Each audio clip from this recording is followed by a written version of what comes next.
Hey y'all, welcome back to Rolling with Stone. So I'm going to start off by bleaching my eyebrows. And this is just going to give me a softer look. I'm not going for anything too light, but just something to make it look a little bit more natural since my hair is so light.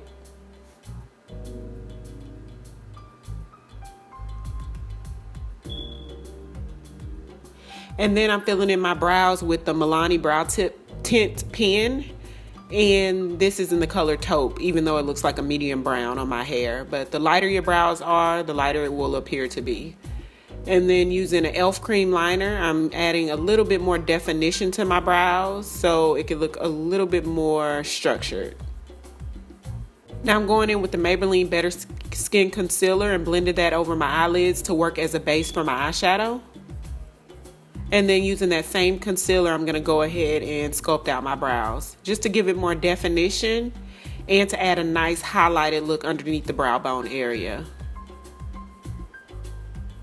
So I'm just taking a medium tone brown and blending that in the crease. I'm working from the Morphe 350 matte palette and using that Nuxe oil all over my whole face just to moisturize my face. And then I'm using a cream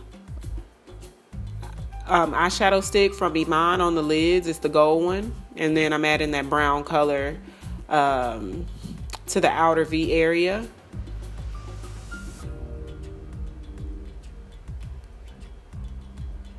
And then I'm using Coffee eyeliner pencil from MAC to line my under eye.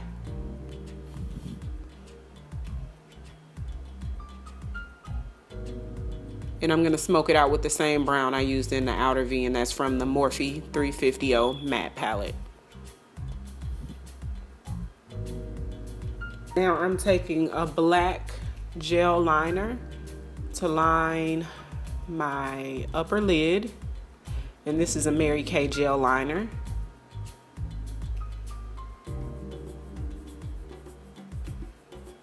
I'm just taking my time and inching my way over with this just so that my line can be precise, and then creating a wing on the outside.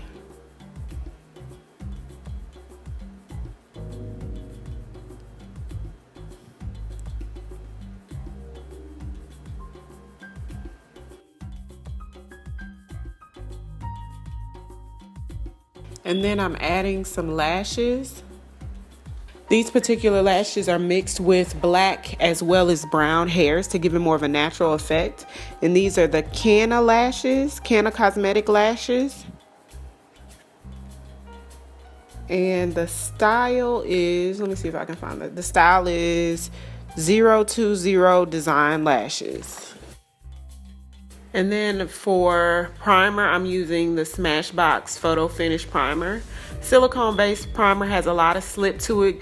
It helps your foundation to glide on smooth, but as far as to keep, like to mattify and all that, it doesn't really do that. But it helps the foundation to glide on smooth. And I'm using the Black Opal Even True Foundation. It gives me a little bit of an olive-y undertone, but the coverage of it and the finish is beautiful. So to get that color right, I just add a little bit of my Laura Mercier Tinted Moisturizer since it doesn't have a lot of coverage, so it won't be cakey. But as you can see, it's bringing that nice color back to my skin.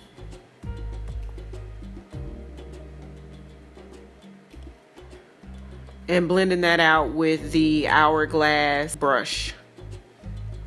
Adding some mascara just so that the lashes can be a little bit darker, and a little bit more of that dark brown eyeshadow to give it more of a smokier effect.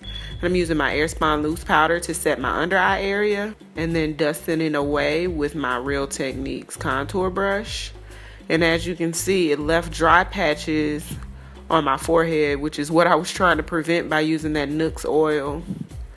But once I put the finishing spray on and my natural oils come through through my makeup, it looks fine. But initially I had those dry patches. Doing some light contouring with that brown color from the Morphe 350 matte palette. And this is so I can avoid having to pull out more palettes for contouring, and you know, it works. It's a powder product. It's the type of brown I'm looking for, so it does the job.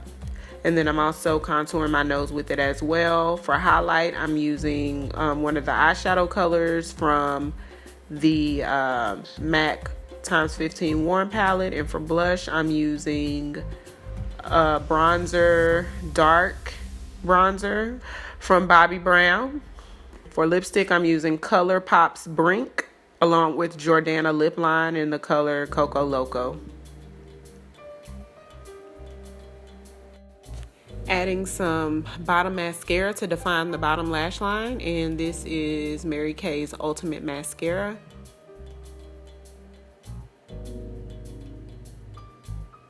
And that's it, you guys. That's the final look.